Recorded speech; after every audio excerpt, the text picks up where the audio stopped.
alunos do 9º ano. Hoje nós vamos estar estudando o assunto ligações químicas e nós vamos estar compreendendo como ocorre esse processo entre os átomos para a formação das moléculas e posteriormente para a formação das substâncias químicas, como água, amônia, todas as substâncias que nos rodeiam são resultado da união entre um átomo e outro. Essa união nós chamamos de ligações químicas. Se dois átomos combinarem-se entre si, dizemos que foi estabelecida entre eles uma ligação química. Os elétrons mais externos do átomo são responsáveis pela ocorrência da ligação química. Em outras palavras, as ligações químicas acontecem quando os átomos reagem entre si. E essa reação, ela acontece entre os elétrons da camada de valência, ocorre entre os elétrons que compõem a camada de valência. Então, quando os átomos eles se unem para a formação das moléculas ou de aglomerados ou compostos iônicos, nós vamos ter o estabelecimento e a ligação entre esses elétrons da camada de valência, que é a camada mais externa da eletrosfera de um determinado átomo.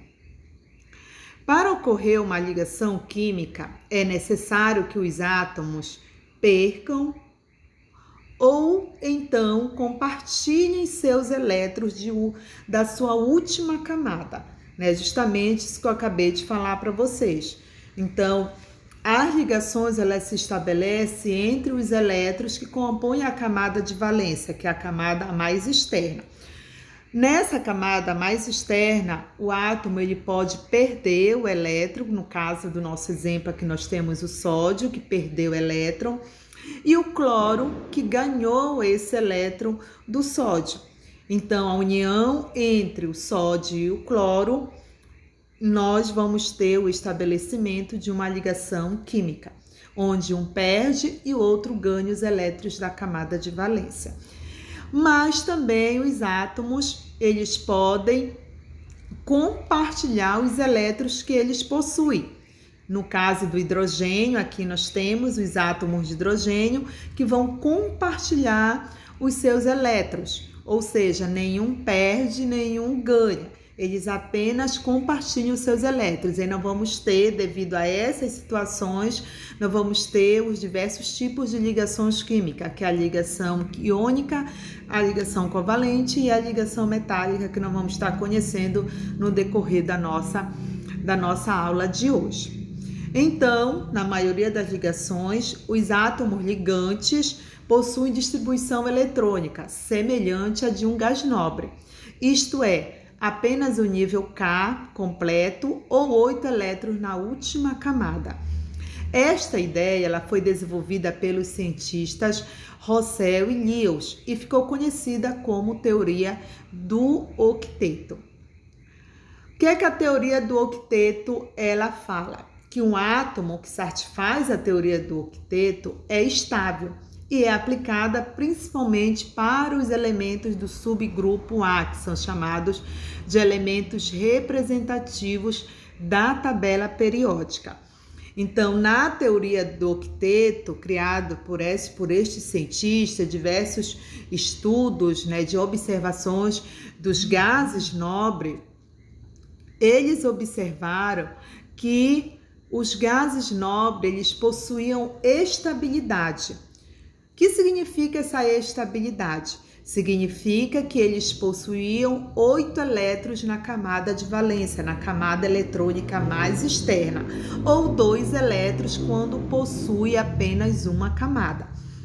Então, eles identificaram que todos os demais átomos da tabela periódica, eles iam em busca desta estabilidade, eles sempre iam em busca de adquirir uma estabilidade semelhante à dos gases nobres. E aí eles deram nome para esses átomos de instáveis, Então, todo átomo que não tem 8 elétrons na sua camada de valência, na sua camada mais externa, ele é considerado como sendo um átomo instável. Essa estabilidade entre os átomos só acontece devido à união entre eles, quando ocorre o estabelecimento de uma ligação química. Aqui nós temos o hidrogênio, né, instável, porque ele não tem 2 elétrons na sua camada de valência. O hélio estável, que é um gás nobre. O flúor instável, porque ele tem 7. O neônio estável, porque ele tem 8. E o sódio instável, porque ele tem apenas 1 elétron. Então, os átomos estáveis, eles se ligam uns com os outros para adquirir estabilidade. O que é estabilidade? É o átomo preencher a sua camada de valência, a camada eletrônica mais externa da eletrosfera, com 8 elétrons, ou 2 elétrons no caso da camada K. Dos átomos que apresentam apenas 2, possuem apenas 2 elétrons, como por exemplo, né, o hélio e o hidrogênio, que são átomos que vão em busca dessa estabilidade e se ligam com os demais átomos da tabela periódica. Na maioria das vezes, os átomos que perdem elétrons são os metais da família 1A, 2A, 3A e 3A. E aqueles que recebem elétrons são os ametais da família 5A, 6A e 7A. A ligação iônica ou eletrovalente, esta ligação ocorre devido à atração eletrostática entre íons de cargas opostas. Na ligação iônica, os átomos ligantes apresentam uma grande diferença de eletronegatividade, isto é, um é metal e o outro ametal. Então, a ligação iônica, ela sempre vai ocorrer entre um metal e um ametal. Nós já vimos que os metais perdem elétrons e os ametais ganham elétrons. Então, aqui como nosso exemplo, nós temos a ligação entre o sódio e o cloro, que tem número atômico 11 e número atômico 17. O sódio, ele perde um elétron, ele tem um elétron na camada de valência, então ele perde esse elétron para adquirir estabilidade, e o cloro ganha esse elétron do sódio, ele recebe esse elétron, porque ele tem 7 na sua camada de valência. Se ele receber 1, ele vai adquirir estabilidade, ele vai ficar com 8 elétrons na sua última camada. Então, ele perde esse elétron para o cloro. E aí, esse sódio, ele passa a ter carga elétrica positiva, ele passa a ser chamado de íon cátion, e o cloro passa a ser chamado de íon ânion, com carga elétrica negativa. Então, quando o sódio ele perde, ele passa a ser chamado de íon cátion, e o cloro, quando ganha, passa a ser chamado de íon ânion, com carga elétrica negativa. E aí nós vamos ter a formação da substância química, que é o cloreto de sódio, com a fórmula do composto iônico NaCl, porque positivo com negativo, essas cargas são 1, né? Cada uma tem carga elétrica igual a 1, então elas se anulam. Quando elas se anulam, nós vamos ter a formação do sal, né, do cloreto de sódio, que nada mais é que o nosso sal de cozinha. Outro exemplo que nós temos aqui é o exemplo da ligação entre... Só voltando aqui nós estamos repetindo para vocês entenderem como esse processo acontece. E aqui nós temos o outro esquema mostrando com mais detalhe tudo isso que eu falei para vocês. O átomo neutro, sódio, átomo neutro de cloro. Quando o átomo neutro de sódio perde, ele passa a ser chamado de íon cátion, e o cloro passa a ser chamado de ânion. Usando o esquema de Lyons, né, que é o símbolo do elemento químico, e os pontinhos, cada pontinho desse significa um elétron da última camada. E aí nós vamos ter o cloro na última camada 7, o sódio 1 Quando ele perde, ele passa a ter carga elétrica positiva e o cloro ganha, passa a ter carga elétrica negativa. E aí nós vamos ter uma regra prática, né, para os compostos iônicos, que é usar na obtenção da fórmula final o seguinte esquema, tá? Os átomos, eles vão estar trocando de cargas elétricas, tá? Então, nós temos aqui o átomo C com carga elétrica X e o átomo A com carga elétrica Y. Né? Para a formação, olha, observam que eles trocaram as cargas elétricas, tá? O átomo C ficou com a carga elétrica Y e o átomo A com a carga elétrica X. Aí nós tivemos a fórmula química do composto iônico, CYAX,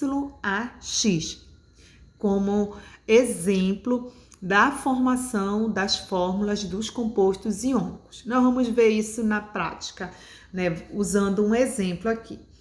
A camada mais externa de um elemento X possui 3 elétrons, a camada de valência, enquanto a camada mais externa de outro elemento Y tem 6 elétrons. Uma provável fórmula de um composto formado por esses elementos é... Então, vamos lá ver como a gente faz esse processo, ó. X perde 3 elétrons, que é na camada de valência, ele perde 3 para adquirir estabilidade, então ele passa a ser um íon cátion, 3 positivo, e o Y ele ganha 2 elétrons. Por que não é 6 elétrons? Porque ele tem 6. Para ele ficar estável, ele precisa ganhar 2 para ficar igual a 8. Então ele ganha 2 elétrons e passa a ser um íon ânion, com carga elétrica 2 negativa, porque é 2 elétrons que ele precisa ganhar. Trocando as cargas elétricas, né? X, carga elétrica 3, Y, carga elétrica 2. Ó, eles trocam as cargas, então nós vamos ter X, né? 2 átomos X e vamos ter 3 átomos Y na formação desse composto iônico. Então, qual seria a alternativa correta? Letra A. Para a formação dessa substância, foram necessários 2 átomos X para 3 átomos Y, para esses átomos poderem adquirir estabilidade e formar uma substância, um composto iônico, né, uma substância química. Outro exemplo para a gente entender melhor. Primeiro passo, composto formado pela combinação do elemento X, que tem número atômico 20, com o elemento Y, que tem número atômico 9. Provavelmente tem fórmula química. Então, olha, primeiro passo é o que? Nós fazemos a distribuição nas camadas da eletrosfera. O elemento X tem número atômico 20, então distribuindo os 20 elétrons, já que ele é um átomo neutro, camada K2, camada L8, camada M8 e camada N2. Como ele tem 2 elétrons na camada de valência, ele precisa perder esses 2 porque ele é um metal. E aí ele perde esses 2 elétrons e passa a ter carga elétrica positiva. Já o átomo Y, ele tem 9 elétrons, então camada K2, camada L7. Para ele adquirir estabilidade, ele precisa ganhar quantos elétrons? Apenas 1. Então, a sua carga elétrica vai ser igual a 1 negativo. Então, Y1 negativo. X, carga elétrica 2, Y, carga elétrica 1. Trocando as cargas elétricas, nós vamos ter um átomo X para 2 átomos Y. A fórmula do composto é igual à letra B, X, Y2. Tá? Então, é desta maneira, né, através das ligações entre os átomos, que nós vamos ter a formação dos compostos iônicos. Ligação covalente. Nós já conhecemos a ligação iônica, onde um átomo ele perde, o outro átomo ele ganha os elétrons para a formação dos compostos iônicos. E agora nós vamos ter a formação das ligações covalente ou molecular, que elas vão formar moléculas. A principal característica desta ligação é o compartilhamento, a formação de pares de elétrons entre os dois átomos ligantes. Os átomos que participam da ligação covalente são ametais, semimetais e o hidrogênio. Os pares de elétrons compartilhados são contados para os dois átomos ligantes, né? Então, o elétron do átomo compartilhado, ele vai servir tanto para um quanto para o outro átomo. E quando cada um dos átomos ligantes contribui com um elétron para a formação do par, consideremos como primeiro exemplo a união entre dois átomos do elemento hidrogênio para formar a molécula da substância simples hidrogênio H2. Como é que isso acontece para a gente entender uma ligação covalente? Primeiro passo, novamente, é fazer a distribuição na camada. Então, o hidrogênio ele tem na camada K apenas um elétron. Para ele se tornar estável, ele precisa ganhar outro elétron. Para ele ganhar, ele vai se unir, para a formação do gás hidrogênio, nós vamos ter a união de um outro átomo de hidrogênio. E aí nós vamos ter, que tanto um quanto o outro elétron desses dois átomos, eles vão se unir e formar um par. Nós vamos ter um par de elétrons dos átomos de hidrogênio. E aí nós temos a fórmula eletrônica, que é o símbolo do elemento do hidrogênio, e os asterísticos, as bolinhas formando os pares. Nós vamos ter a fórmula estrutural, que é um traço, tá? Que significa que ocorreu uma ligação entre esses dois átomos. E vamos ter a fórmula molecular, que ela indica, o H2 é a fórmula molecular, indica que nós temos nessa substância dois átomos de hidrogênio ligados. E aí, a ligação desses dois átomos de hidrogênio resultou na formação da substância química gás hidrogênio, ok? Consideremos como segundo exemplo a união entre dois átomos do elemento nitrogênio para formar a molécula da substância simples nitrogênio. Agora vamos ver o exemplo do gás nitrogênio. O nitrogênio ele tem número atômico igual a 7, então camada K2, camada L, 5.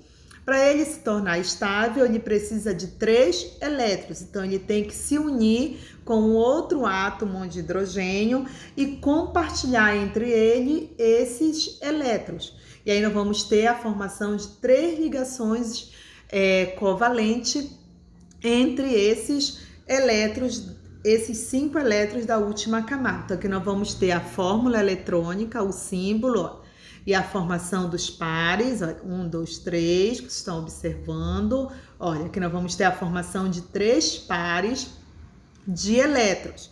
Cada átomo tem 5 na última camada. Eles vão compartilhar os 3 elétrons dessa última camada. E aí nós vamos ter, olha, a fórmula eletrônica. E aí nós vamos ter a fórmula estrutural, 3 ligações entre os dois átomos de nitrogênio. E a fórmula molecular, onde nós temos 2 átomos de nitrogênio presente nessa substância gás hidrogênio. Então, na ligação, nos compostos iônicos, na ligação iônica, nós vimos a formação da fórmula química, em que eles trocam as cargas elétricas, de quanto a carga elétrica que ele perde, a carga elétrica que eles ganham. Na ligação covalente, nós vamos ter o compartilhamento desses elétrons que nós observamos através da fórmula eletrônica ou de íons, a fórmula estrutural, que é representada pelo traço, e a fórmula molecular, que indica a quantidade de átomos presentes nessa substância química. Então, nós temos estas 3 situações. Consideremos como terceiro exemplo a união entre 2 átomos do elemento hidrogênio e um átomo do elemento oxigênio para a substância composta água. Olha aqui, H2O. Na substância química água, nós temos o hidrogênio, camada K igual a 1, e o oxigênio, camada K2, camada L6, né? Onde o número atômico do oxigênio é igual a 8. Então, o oxigênio ele vai ter 6 elétrons na sua última camada. Para ele ser estável, ele precisa de quanto? De 2. É por isso que na formação da água, nós temos 2 átomos de hidrogênio, ó, ligados a um átomo de oxigênio, ó, tá? Ó, a união de 2 átomos de hidrogênio ligados a um átomo de oxigênio. Fórmula eletrônica: 2 átomos, cada um compartilhou com um outro átomo do elemento oxigênio. E aí nós temos a formação de 3 ligações químicas entre eles, ó. O hidrogênio formou um par com oxigênio, o outro hidrogênio formou outro par com o outro elétron do oxigênio. Cada asterístico, eles simbolizam os elétrons da última camada. Quantos elétrons o oxigênio tem na última camada? 6, camada L igual a 6. E para ele ser estável, ele adquiriu 2 elétrons, sendo que o hidrogênio cada átomo de hidrogênio só pode compartilhar um, porque ele só tem um elétron na sua camada de valência. E aí nós vamos ter a fórmula estrutural, tá? E a fórmula molecular, que é 2 átomos de hidrogênio ligados a um átomo de oxigênio, que é a fórmula molecular da substância química água. Ligação metálica. Como eu falei para vocês, as ligações químicas podem ser classificadas em 3 tipos: ligação iônica, ligação covalente e a ligação metálica. A ligação metálica ocorre entre os metais, elementos considerados eletropositivos e bons condutores térmicos e elétricos. Para tanto, alguns metais perdem elétrons na sua última camada, chamados de elétrons livres, formando assim os cátions. A partir disso, os elétrons liberados na ligação metálica formam uma nuvem eletrônica, também chamada de mar de elétrons, que produz uma força fazendo com que os átomos do metal permaneçam unidos. Então, na ligação metálica, é a ligação que ocorre entre os próprios metais. E na ligação entre eles, ocorre o quê? Apenas a formação de cátions, né? Apenas de átomos que vão ter carga elétrica positiva, onde um vai estar perdendo elétrons, sempre eles vão estar perdendo um elétron para outro. Como exemplos desses metais, nós temos o ouro, o cobre, a prata, o ferro, o níquel, o alumínio, o chumbo, o zinco, entre outros, onde essas substâncias elas são formadas a partir desta ligação chamada de ligação metálica, que ó, a gente pode observar, né, ocorre um grande conjunto de cátions livres, formando uma nuvem de elétrons. Isso permite uma grande movimentação eletrônica, tá? E faz com que essas substâncias tenham boa condutividade térmica, sejam bons condutores de calor e de eletricidade, né? Tenha alta maleabilidade, né? E apresentam ductibilidade, ou seja, podem ser transformados em fios de maneira muito fácil. Conduzem calor e conduzem, né, eletricidade, que é a principal função dessas substâncias químicas. Espero que vocês tenham entendido, compreendido o nosso assunto de hoje, tá? E até a nossa próxima aula, onde nós vamos estar, né, estudando, né? Procurem ler os textos que vocês, né, poderão ter um melhor entendimento a mais sobre o assunto. Façam as atividades complementares da apostila, né? Façam a atividade para vocês poderem praticar e estar entendendo com uma melhor facilidade este assunto chamado de ligações químicas.